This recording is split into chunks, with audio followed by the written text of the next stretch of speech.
Bon, ben, merci. C'est ça la butte Montmartre et les marches du Sacré-Cœur.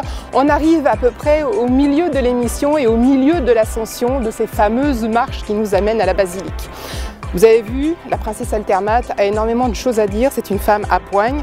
J'en connais d'autres, et notamment une figure emblématique du cinéma algérien qui a posé ses valises en France depuis un petit moment déjà. Elle a une voix très particulière, très chaude et rocailleuse. Elle a posé ses valises aussi au Palais des Glaces où elle joue son spectacle qui s'appelle Cabaret. Il s'agit de Biouna et vous allez voir que c'est une femme qui a encore énormément d'ambition.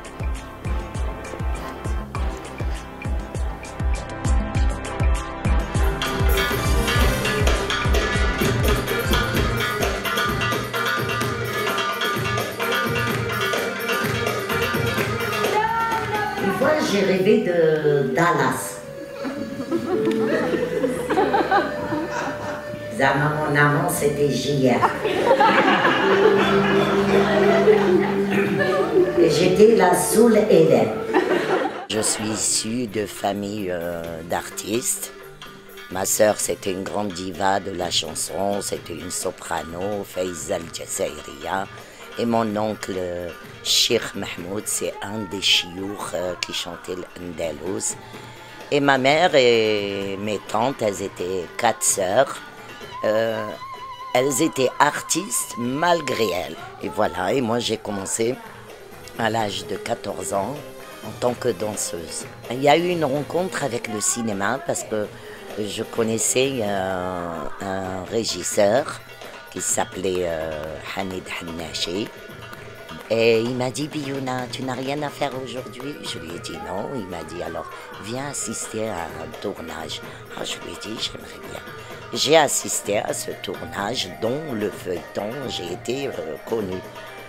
Et j'ai assisté, je voyais qu'il passait le casting de la Fatma, mais c'était un petit rôle, un tout petit rôle. Et le casting de la Fatma qui passait, je leur ai dit, bah, il est facile ce rôle, pourquoi il se casse la tête comme ça? Et le réalisateur était hors de lui, il se tourne vers moi, il me dit, toi la grande gueule, montre-nous ce que tu sais faire puisque tu crois que c'est facile.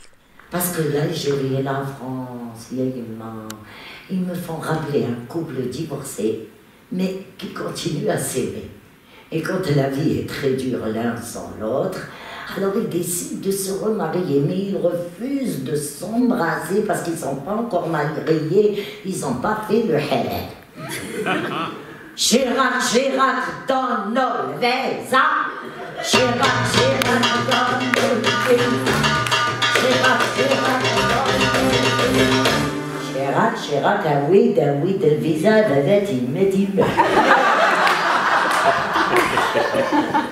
J'ai fait avec lui une comédie musicale parce qu'il a vu que je dansais, que je chantais, tout ça. Même ma sœur, c'était une soprano. Et elle me disait, s'il te plaît, ne chante pas avec ta voix. S'il te plaît, fais la comédie, fais la danse, oublie la chanson. Le jour où j'ai fait mon premier album avec Warner Music, je lui ai envoyé l'album. Je lui ai dit, voilà la grosse voix, elle est chez Warner.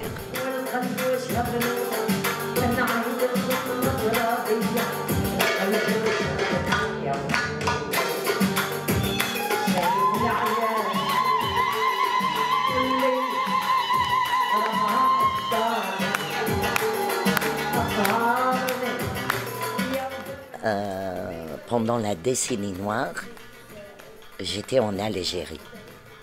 Il y avait des journalistes, des réalisateurs, des intellectuels, des citoyens simples. Et on était tous là ensemble. Et on riait ensemble et tout ça. C'est pour ça que ça me fait rappeler, ça m'a fait mal parce que parmi ces gens-là, j'en ai perdu presque la moitié. Je me rappelle d'eux. C'est pour ça que je leur fais hommage sur scène. Parce qu'on avait les mêmes horaires que le couvre-feu. 23h, 6h du matin. Et on était tous là, enfermés, à triple tour. Il est parti au djihad. Oui. Et dire qu'il faisait son djihad ici avec Johnny Walker jusqu'à 7h du matin. Non, il est à la gorge. Tu veux déposer plainte? Non, les pharmacies ne te donnent pas des trucs périmés. Désolé. Ah, écoute. Ouvre la boîte et dis-moi quelle forme ils ont. Ils sont jaunes et mous